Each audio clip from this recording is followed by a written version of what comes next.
ध्यान करिए भाई, यूरोप का सर्वे कराया हमने, करवाया नहीं, सर्वे आया था, उसको पढ़ा। 72% लड़के लड़कियां यूरोप में जिस समय पर पढ़ाई कर रहे होते हैं उसी समय पर कमाई शुरू कर देते हैं। 72%। और हमारे में तो 28% भी नहीं, 26 निकले हैं, और आप तो 300 बच्चे बैठे हैं यहां पर। दैट मीन केवल 10% बच्चे। तो इसलिए एंटरप्रेन्योरशिप का ये पहला चैप्टर है, ये पहला पार्ट है, start earning early, earn while you. विश्व का 6 नंबर का सबसे अमीर आदमी, उसका नाम है वॉरेन बुफे। जिन्होंने नाम सुना हाथ खड़ा करो। वॉरेन बुफे, हो नाम तो बड़ा ने सुना है। क्या है उसका? एक कोट बताता हूं, उसका एक बड़ा प्रसिद्ध कोट है, I started when I was at the age of, at which age? 11। I started earning when I was at the age of 11। आगे वो बोलते हैं, but now at the age of 72 I think I started late. Had I started 6 months और 1 year earlier. विश्व का 6ठा सबसे अमीर आदमी 11 साल की उम्र से कमाता है। भारत की इंडस्ट्री के भीष्म पितामह कौन थे जिन्होंने भारत की इंडस्ट्री का नींव रखी? जमशेद टाटा। जमशेद टाटा ने 14 साल की उम्र में कमाई शुरू की। सचिन तेंदुलकर 15 साल की उम्र में कमाई शुरू की, जिसका फेसबुक मार्क, ये जो रोज हर टाइम देखते रहते हो इंस्टाग्राम, क्या नाम है उसका? Mark Zuckerberg. मार्क जुकरबर्ग ने 18 साल की उम्र में कमाई शुरू की। भारत का यंगेस्ट बिलियनियर, सबसे जवान करोड़पति, अरबपति, रितेश अग्रवाल, कौन सी उम्र में कमाई शुरू की? 19 साल की उम्र के अंदर।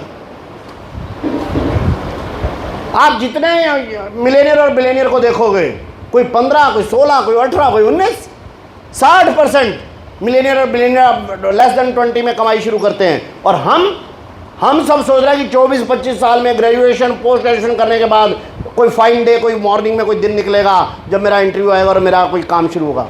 This is wrong.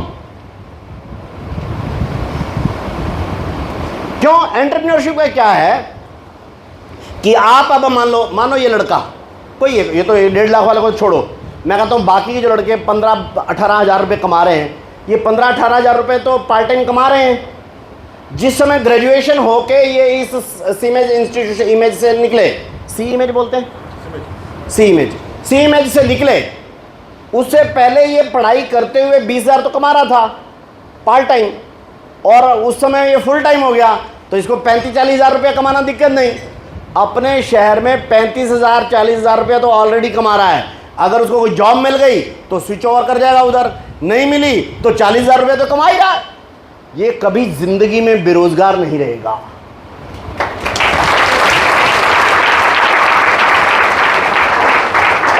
इसको कभी भी सरकारों, सब्सिडियों, योजनाओं, एमएलए, एमपी की तरफ ताकना ही नहीं पड़ेगा। क्यों? ये तो पहले से ही चल रहा था भाई, और इसको कोई बड़ा रिस्क भी नहीं लेना है, क्योंकि ऑलरेडी वो 20 हज़ार कमा रहा है, फुल टाइम पे 35-40 हज़ार कमा रहा है। उसकी प्रैक्टिस ही ऐसी बन चुकी है कि जब तक वो 22, 25, 28, 29 में आएगा, शादी का टाइम होगा, तो उससे पहले वो 1-2 लाख रुपया कमा रहा होगा। एनीवे, तो पहला नियम ये। दूसरा, don't be job seeker, be job provider. मेरे पीछे बोलो, don't be job seeker, be job provider. Don't be job seeker, be job provider. आप नीलू जी मुझे बताना कि अगर समय तुरंत ख़त्म कर रहा हूँ मैं उस हिसाब से ख़त्म करूँगा। आपको लगता है चलने दें तो फिर चलने दें। क्यों चलने दें या रुकें?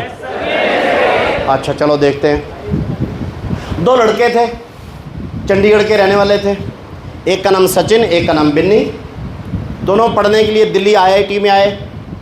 दिल्ली आईआईटी में पढ़ाई की। ग्रेजुएशन के टाइम कंपनी का वो इंटरव्यू आया, अमेजॉन कंपनी आई, उनका सिलेक्शन हो गया। लड़के इंटेलिजेंट थे, वो बेंगलोर आ गए। बेंगलोर में जॉब शुरू हो गई इनकी अमेजॉन के अंदर, सैलरी भी अच्छी थी, अमेजॉन है, IIT लड़के हैं, सैलरी अच्छी थी। बट इन्होंने सोचा कि अरे भाई ये 60-70 हज़ार रुपये मिलता है हमारे को, 2008-9 की बात है, ये 60-70 हज़ार मिलता है, ओके फ़ाइन, हमारी सैलरी अच्छी है। बट हमने ज़िंदगी में सोचा था हम कभी जॉब नहीं करेंगे, सोचा था हम तो जॉब प्रोवाइडर बनेंगे, हम तो यहाँ नौकरी करने लग रहे हैं, क्या करें। जिस कंपनी में काम करते थे अमेजॉन, वो ई-कॉमर्स की भारत में उस समय पर सबसे पहली कंपनी थी, अमेरिकन कंपनी थी।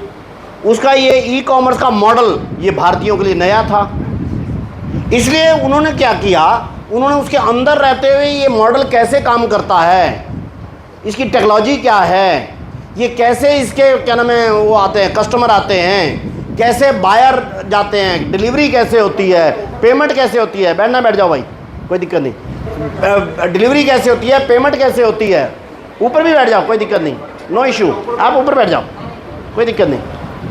एनीवे, तो क्या नाम है, डिलीवरी इसको स्टडी किया और इन्होंने चुपके से, अभी एम्प्लॉय थे, चुपके से इन्होंने अपनी कंपनी रजिस्टर कर ली। बैठ जाओ बच्चे, बैठ जाओ, कोई दिक्कत नहीं, बैठ जाओ, जिनको और भी लग रहा है ये जगह है, छोटा मोटा बैठ जाओ, कोई बड़ा प्रॉब्लम नहीं है, मैं थोड़ा पीछे होकर भी बोल सकता हूँ। तो इन्होंने अपनी कंपनी क्या नाम है फ्लोट कर दी। आप लोगों में से बहुत से उस कंपनी का नाम जान गए हैं।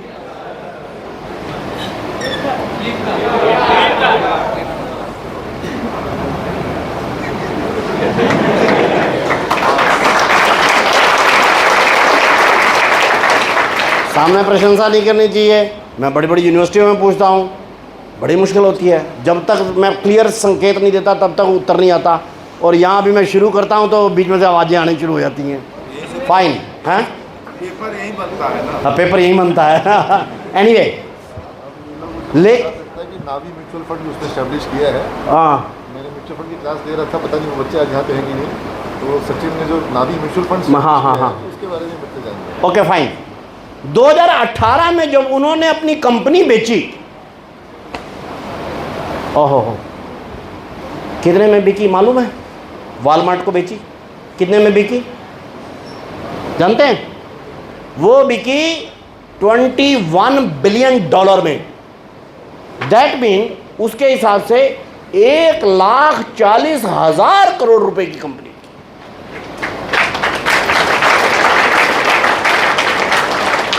2009-10 से शुरू किया, 2018 में बेची, केवल 9 साल में भारत नहीं विश्व की अभी तक की सबसे बड़ी ई कॉमर्स की डील हुई थी ये।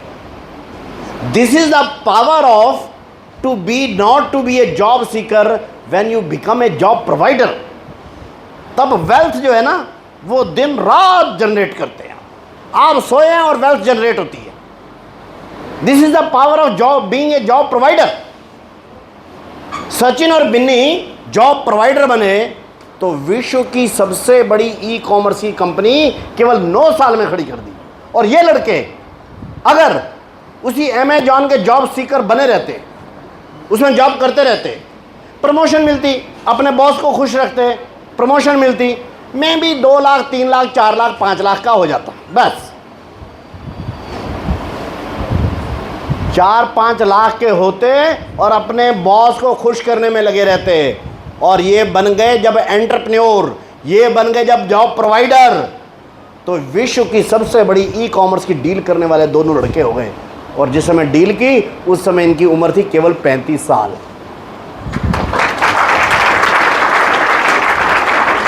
मैं बहुत से उदाहरण दे सकता हूं, लेकिन क्योंकि 5 पॉइंट पूरे करने हैं इसलिए मैं स्किप करके थोड़ा आगे बढ़ता हूं।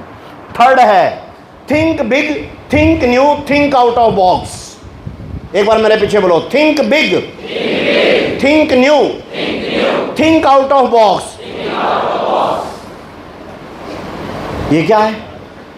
थिंक आउट ऑफ बॉक्स क्या होता है आपको यहां बता दूं। एम्प्लॉयमेंट और मनी, दो ही चीजें चाहिए होती हैं, ये दोनों आउट ऑफ बॉक्स में होती हैं, थिंक बिग में होती हैं। आउट ऑफ बॉक्स सोचा मार्क जुकरबर्ग ने कि मैं फ्रेंड्स बनाऊं और फ्रेंड्स टेक्नोलॉजी के थ्रू बनाऊं, और टेक्नोलॉजी के थ्रू बनाने की अगर प्रक्रिया को मैं सेल करूं तो ये बहुत बड़ा वेल्थ क्रिएट कर सकता है, वो विश्व का 5वां सबसे अमीर व्यक्ति हो गया। आउट ऑफ बॉक्स, पैसा और एम्प्लॉयमेंट, ये आउट ऑफ बॉक्स में, जरा ध्यान रखना। थिंक बिग में, थिंक न्यू में। आउट ऑफ बॉक्स सोचा स्टीव जॉब ने। कोई पढ़ाई नहीं थी, he was never a graduate from any college and university, जिसने एप्पल कंप्यूटर बनाया। लेकिन मैं एप्पल कंप्यूटर विश्व की सबसे हाई टेक्नोलॉजी का, मैं +2 पास हूं, लेकिन मैं बना सकता हूं। This the out of box idea made Steve job सारी दुनिया का। 52 साल की उम्र में मृत्यु हुई स्टीव जॉब की। उससे पहले 51 वाला स्टैनफोर्ड यूनिवर्सिटी का उसका बड़ा प्रसिद्ध भाषण है, स्टे हंग्री स्टे फुलिश। उन्होंने कहा मेरे को मूर्ख कहा, मेरे को क्या नाम है, मैं भूखा रहा, लेकिन मैंने विश्व की सबसे बड़ी कंपनी खड़ी कर दी। Because I think always big, new and out of box. Out of box सोचा बाबा रामदेव ने। आउट ऑफ बॉक्स, हमारे हरियाणा का बाबा रामदेव है, 12वीं 11वीं पास है बस।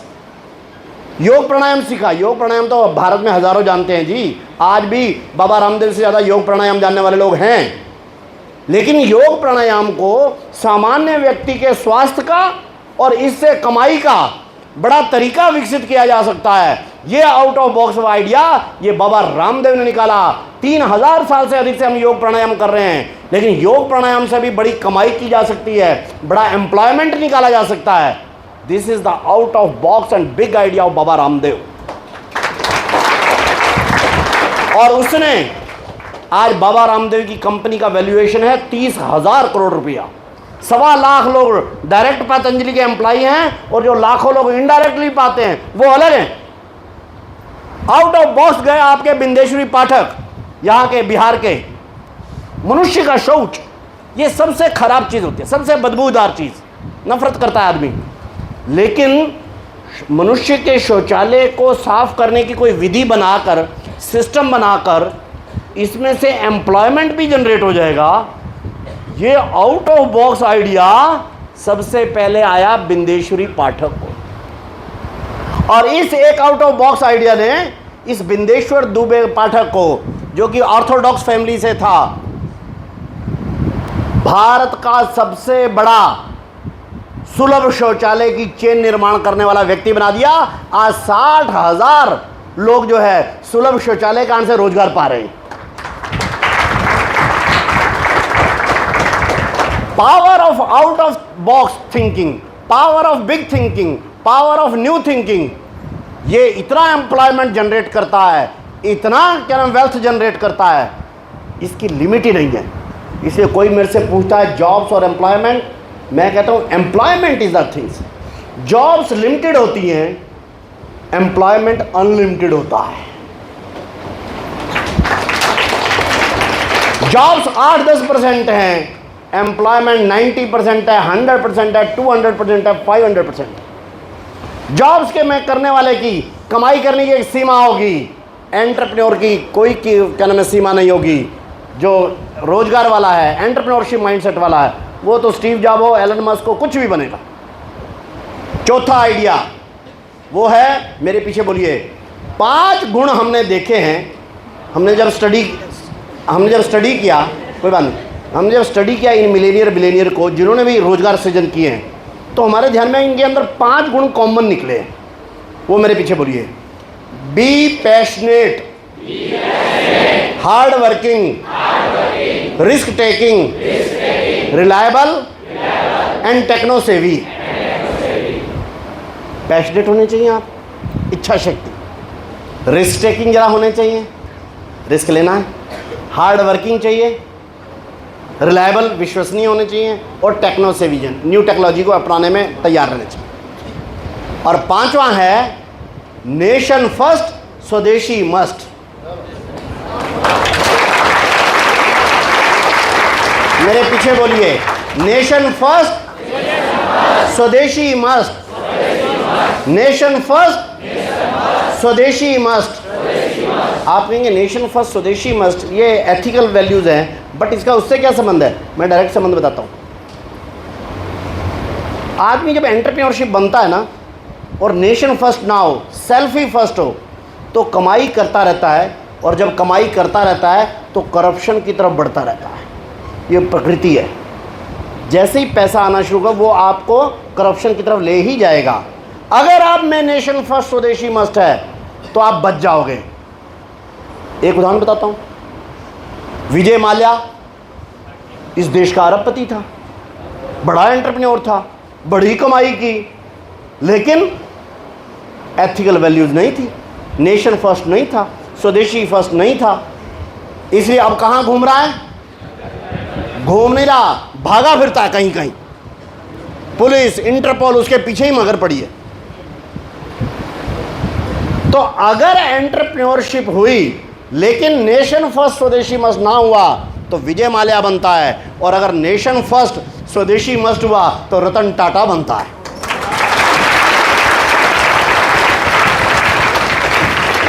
इस देश को रतन टाटा चाहिए, इस देश को नारायण मूर्ति चाहिए, इस देश को श्रीधर वेम्बू चाहिए, इस देश को शिव नाडार चाहिए, इस देश को क्या नाम है, चित्रा गुरनानी चाहिए। इसलिए कभी भी जब भी एंटरप्रेन्योर बनाओ, इन 5 लोग करना, और इस 5वीं लाइन को कभी नहीं भूलना, नेशन फर्स्ट स्वदेशी मस्ट। इस देश की आत्मा, मैं कमाई किस लिए करता हूँ? मेरे देश के बाकी लोग भी कर सकें। मैं कमाई कर ही तब पाता हूँ जब बाकी लोग मुझे कोऑपरेट करते हैं। मैं अपने रोजगार के लिए केवल नहीं जीना ना, इस देश के 37 करोड़ के 37 करोड़ लोगों के लिए जीना। मेरे घर में 4 बहन भाई हैं, मैं केवल अपनी चिंता करूँ, बाकी 3 की ना करूँ, ये नहीं होता है। मेरे को चारों की चिंता करनी है, और चारों की चिंता करने को ही बोलते हैं नेशन फर्स्ट। और अपने देश और समाज को प्रेम करना, उसकी वैल्यूज़ पर रहना, इसलिए स्वदेशी मस्ट है। तो इन 5 एंटरप्रेन्योरशिप के बेसिक थॉट प्रोसेस को, उसको जो लड़के लड़कियां करते हैं, मैं गारंटी के साथ कहता हूं, जीवन में कभी भी बेरोजगार नहीं रहेंगे। This is my guarantee. और आप नहीं रहेंगे इतनी बात नहीं है, हमारे को मिलकर स्वावलंबी भारत बनाना है, हमारे को मिलकर आत्मनिर्भर भारत बनाना है। इस देश को स्वावलंबी और आत्मनिर्भर बनाना है तो सरकारें जो प्रयत्न करें सो करें। यहाँ बैठे जो भी 300 साढ़े 300 लड़के लड़कियाँ हैं, हमको सबसे अधिक करना है। भारत और कोई नहीं है, वो ये बैठा है। बिहार और कोई नहीं है, वो ये बैठा है। हम कहें तुम करो, वो करें, गुजरात वाले करें, महाराष्ट्र वाले करें, या बिहार के भी कटिहार वाले करें, क्या मुजफ्फरपुर वाले करें, बाकी नहीं। भारत को स्वावलंबी भारत बनाना ये मेरा काम है। इसमें आप सब जुटें। मैं स्वयं जिन बहुत कम लोगों से प्रभावित होता हूँ, इंस्टीट्यूट से प्रभावित होता हूँ, इनमें से आपका इंस्टीट्यूट है, इनमें से आप सब हैं। इसलिए अभी तक हमने 20 अपने संगठन और 12 बाहर के संगठनों को लिया इस अभियान में। लेकिन आज मैं इस स्टेज से बिना वो किए मैं नीरज जी को आमंत्रण कर रहा हूँ कि आप भी हमारे 13वें पार्टनर बन सकते हैं। और आपको एक होमवर्क देके जा रहा हूँ, बीइंग ए एल्डर, कि हम सब लोग, आप जॉब में जाएं, मुझे इतराज़ नहीं, क्योंकि जॉब करना कोई वो नहीं है, पाप नहीं है ना। लेकिन मैंने कहा कि जॉब्स लिमिटेड होती है।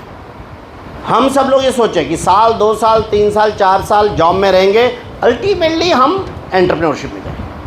क्वालिटी लाइफ जो है वो दैट कम्स थ्रू एंटरप्रेन्योरशिप। तो हम सब लोग मिलकर अपने को, अपने परिवार को, अपने गांव को, अपने ज़िले को, अपने प्रांत को, और अल्टीमेटली अपने देश को एक महान देश बनाने में हम जुटें। आप सब लोगों को अपने जीवन की सफलता के लिए बहुत बहुत शुभकामनाएं।